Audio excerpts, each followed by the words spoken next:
Nasugatan ng isang babae at ang karga niyang sanggol matapos mabundol ng motorsiklo sa Naga City. Tinakasan sila ng rider.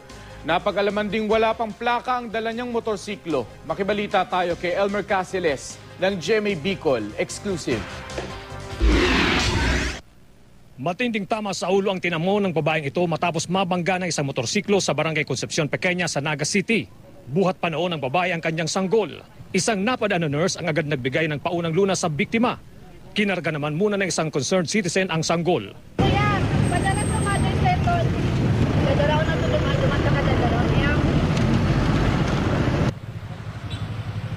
Nang dumating ang ambulansya, agad na sinakay sa stretcher ang mga biktima at dinala sa ospital. Ayon sa isang saksi, naglalakad ang biktima sa gilid ng kalsada habang karga nito ang kanyang sanggol. Bigla na lang daw sumulpot ang isang humaharurot ng motorsiklo at nabangga nito ang mag-ina. Natumba yung babae, yung baby, gumanon yung baby.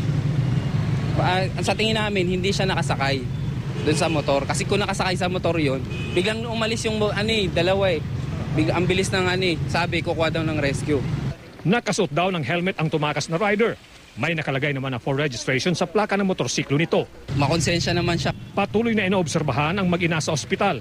Hinahanapan ng pulisya ang tumakas na rider. Elmer Casiles, Nagbabalita, Pilipinas.